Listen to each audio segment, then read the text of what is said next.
Казан сөйлей. Әдәби тапшыруыбызны дәвам иттерәбез. Хөрмәтле радио тыңлаучылар, хәзер без сезнең игътибарга язучы Рәфкать Кәрәминең «Синең йомшак кулларың» дигән хикәясен тәкъдим итәбез. Әсәр күренекле нәфис сүз остасы Айрат Арыслан укуында яңгырый.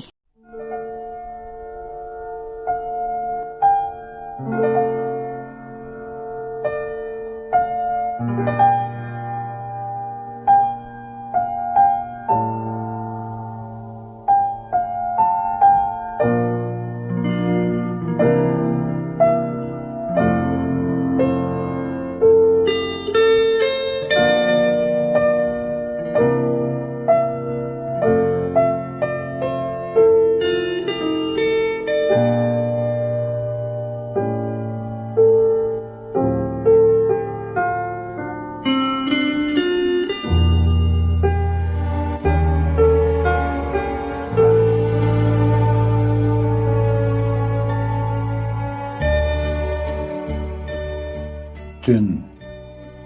Зур тәрәзәнең шелтәрле ак пәрдәсен бер якка этәреп куйдым да урамга карадым. Баганаларда тонык кына утлар яна. Тротуардан җәяүлеләр атлый, олы юлдан каядыр ашыгучы машиналар чабып үтә. Үй каршындагы агачлар җил югыннан файдаланып чирем итеп алмакчы. Бер-бер артлы тизелешеп киткән биек таш йортларның да тәрәзәләрендә берәм-берәм утлар сүнә. Көн үзен аяк өстендә йөреп арган кешеләр туачак көнгә көч җыю, хәл алу өчен татлы йокыга талалар. Бүтән көннәрне бу вакытта мин дә башны мендәргә төртә идем инде.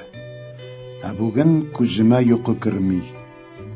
Әле генә рестораннан кайтып, bir хезмәттәшемнең туган көнен билгеләп үттек.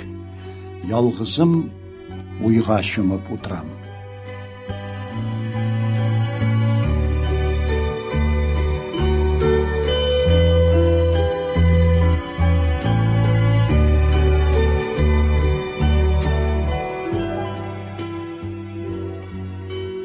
Нәрсә мине шулай үз киемендә салмаган килеш диванга түнкәеп уйланырга мәҗбүр итте соң. Куллар. Әйе, куллар. Ресторанда күрше өстәл янында утырган ике кызның ак куллары. Ике бармак арасына каләм озынлыгы нәзек папирос кыстырып, тәмәке пыскытып утыручы яшь кызларның көн сайын җиләк сабыны белән юыла торган нәфис куллары. Зиннәтле чит ил майлары сөртелгән, көн аралаш бәләкәй игәү белән тигезләнгән очлы тырнакларына перламутр лаклар ягылган чиста кулларга карагач, мин яшьлегемне сагынып куйдым. Кайнар беләкләре, муеннарны пешерә торган назлы кулларны искә төшердем. Әйе, менә шундый ак, чиста була инде ул хатын-кыз кулы. Ләкин кайта кайтышка минем күз алдымда икенче куллар пайда булды. Тик күпме генә тырышсам да, мин аларны әнә шул ресторанда утыручы кызларныкы төсле гәрәбәдәй шәрәпле, нечкә билле хрусталь рюмка тоткан итеп күз алдына китерә алмадым. Аның кулларын мин ешрак кояшта янып каралган, нигә дә булса сыдырылып канаган, кышкы шатлама суыкта бәкедә кир чайкап кызарган, күшеккән, ипи саласы көнне терсәк тиңентен күәс камырына буялган, каяда булса кысылып тырнаклары күгәргән, яисә бөтенләй төшкән хәлендә генә күрә идем. Ә соңгы вакытта аларны җыерчык басты. Зәңгәр кан тамырлары беленеп, сөяк тә тире генә калды. Бармаклары давыл актарып ташлаган карт агач тамыры кебек тырпаеп тора башлады. Ул 1-2 сәгать кенә тик утырса да, түзәр әмәле калмый. Кулларының нәрсәгә булса да барып тотынасы килә. Нидер эшлисе килеп борчыла һәм тик томалга кыймылдап куя аның бунтыклы кыска бармаклары. Хәтта гомерендә бер мәртәбә ял йортына баргач та, мин аның җыештыручылардан чүпрәк сорап алып, идән юарга керешүен күргән идем. Куллар бик күп нәрсә турында сөйли алар.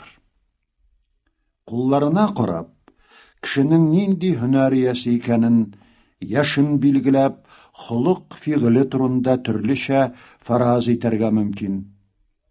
Әйтик, көрәктәй дәү итләш кулларына карап, берәр әзмәүрнең сабантуй батыры икәнен, еш юудан агарган, кара төкләр баскан көчле беләкләр хирургныкы икәне, мазутка буялып, карасу коңгырт төскә кергән эшчән кулның хуҗасы механизатор икәнне чамалап була. Аның кулларын нинди төркемгә кертергә дә, аларга карап, үзенә нинди баһа бирергә буласың? Белмим. Мин соңгы вакытта аның оныкларын башларыннан, аркаларыннан сөйеп сыйпавын, ул сабыйларының кул бармакларын яратып үбүен еш күрәм, һәм ирексездән аның әнә шулар яшеннән башлап хәзергәчә булган тормышы турында уйланам.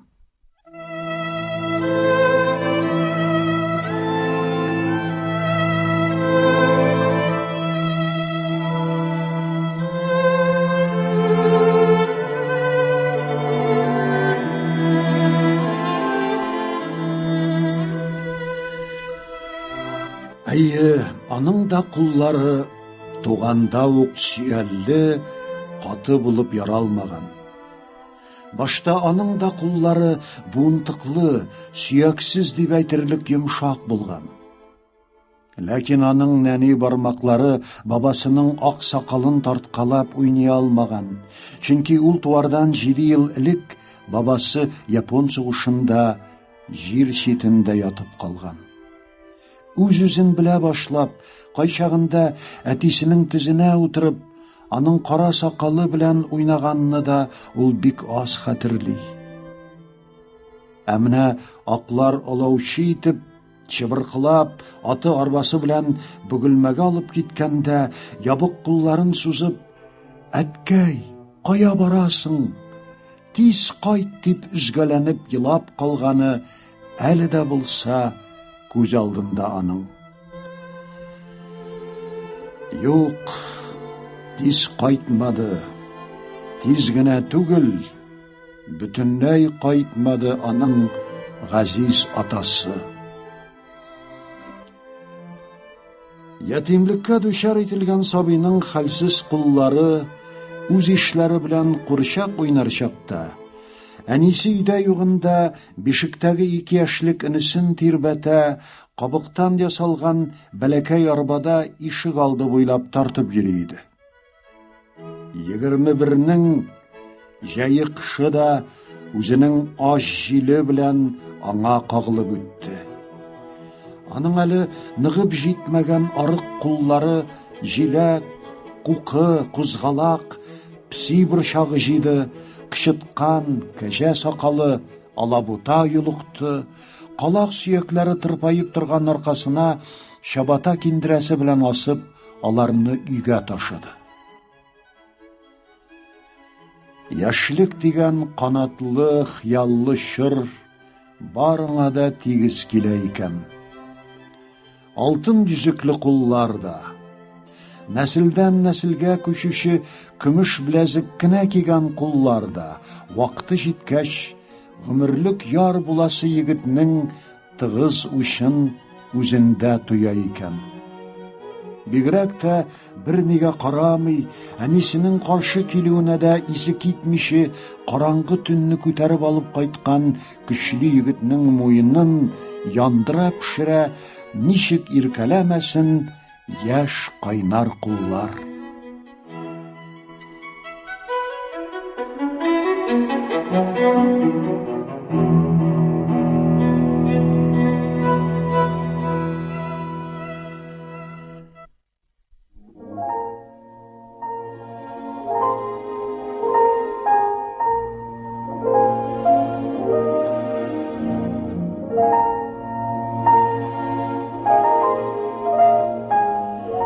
Булғандыр, дүния булғаш, барысы да булғандыр. Әнә бит колхоз деген хикмәтле нәрсә 30-нчы еллар ахырына таба ничек тернәкләнеп китте. Улау, ипекәен һәм башка вак төягын өләшәләр иде хезмәт көненә. Әйе, ул елларда икмәкне күп алдылар. Ничек алмыйсың? Урак ура, көлтә бәйли, яргаланып, сыдырылып беткән әнә шул таза кулларның хәләл көче кергән бит аңа.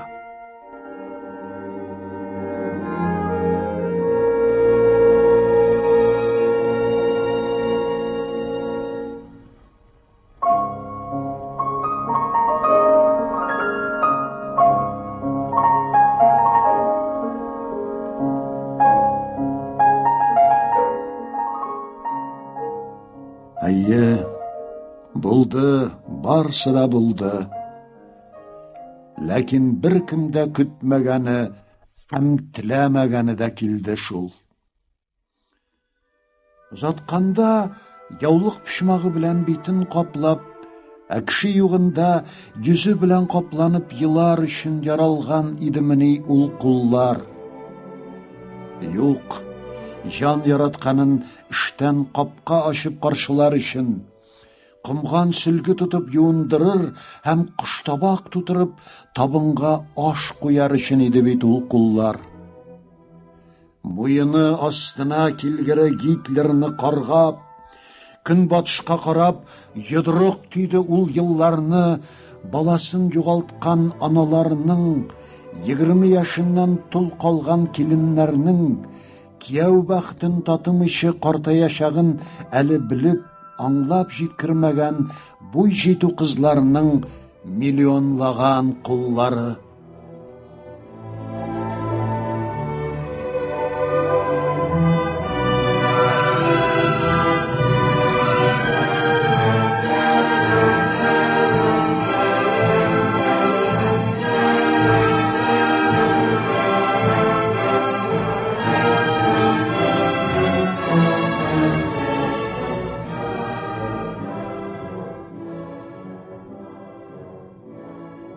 Түзділер. Ни кадәр авыр булса да, түзділер ул куллар. Хезмәт көненә 100 грамлап кына биргән чакта да салынып төшмәде, карышмады ул эшчән. Хәзер барыбызда иркәләп, назлап кына торырлык, һәрберсенең күчермәсен алып, музейга куярлык сөялле, кытыршы куллар. Гарипләнеп кайткан ирләрнең ярасына дарудан да шифалырак булып кагылдалар. Видай госпитальдә ятып, 2 култык таягына таянып, көч хәле белән кайтып егылды, аны караңгы төндә килен итеп төшергән батыр сөйгән яры.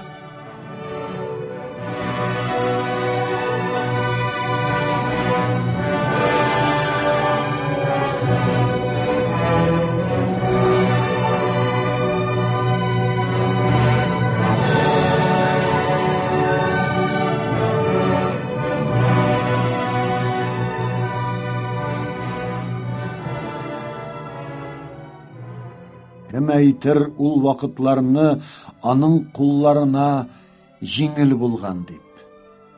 Кем әйтер жан сөйгәнен төннәр буе кирфек какмый багып чыккан ул кулларны миһербансыз дип.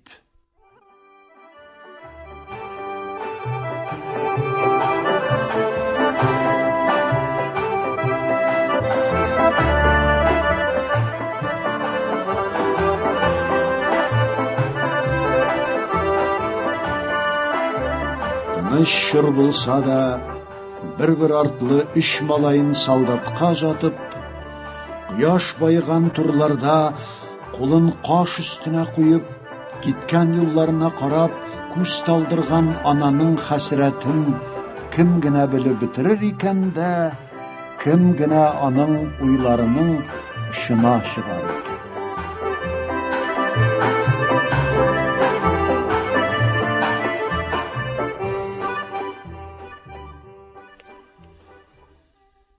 Ул безгә еш килә алмый.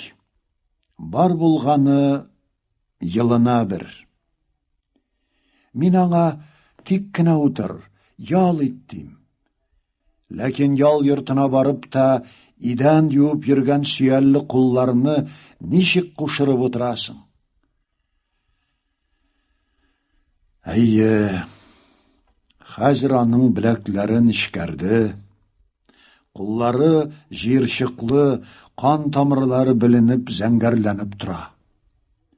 Миңа һәр сызыгы, һәр буыны кичкенәдән таныш булган ул куллар хәзер каты, суыкка да чыдамсыз, тиз туңалар. Ләкин алар миңа ресторанда утырган кызларның ак, нәфис кулларына караганда 1000 мәртәбә жылырак сыман туйыла. Алар миңа дөньяда иң жылы, иң йомшак, иң назлы куллардан да сөйкемлерәк. Минем аларны учыма алып, заклап тутып торасым, иркәләп сыйписым килә.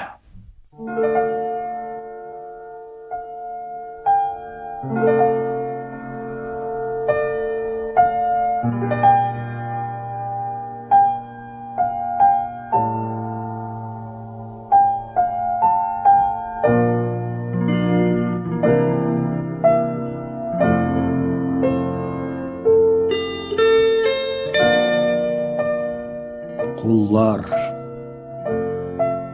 төн, ялгызым. Мин үземнең кайсы заманда яшәүемне онытып, хәзерге кызларыбызга артык каты бәрелмим микән?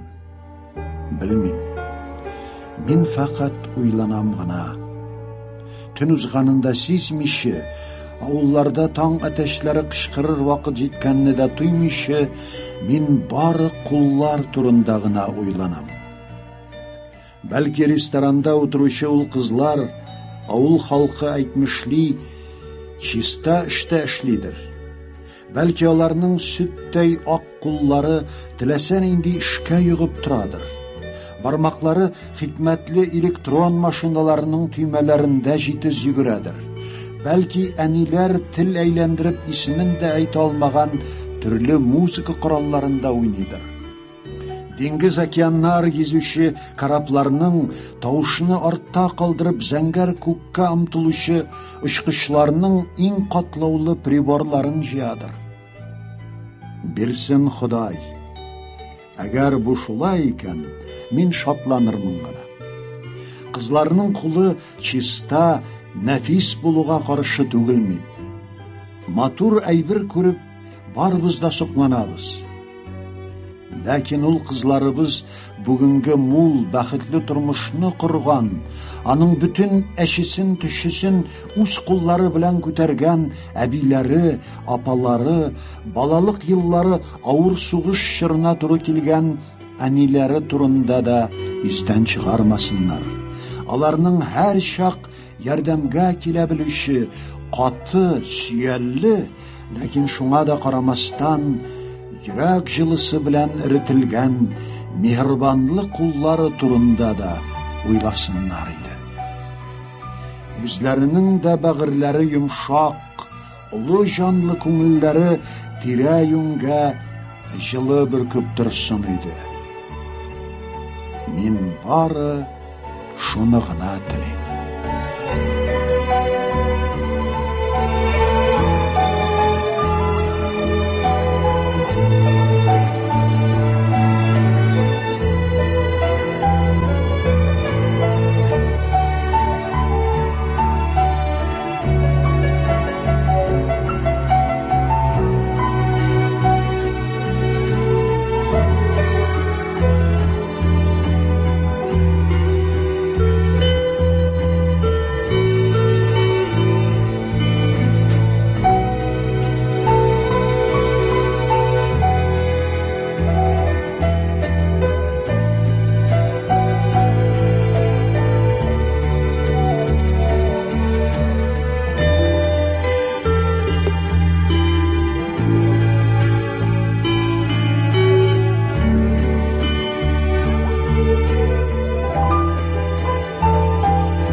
Сез язучы Рәфкать Кәрәминең «Синең йомшак кулларың» дигән хикәясен тыңладыгыз. Әсәр күренекле нәфис сүз остасы Айрат Арыслан укуында яңгырады. Әдәби тапшыруыбыз шушының белән тәмам.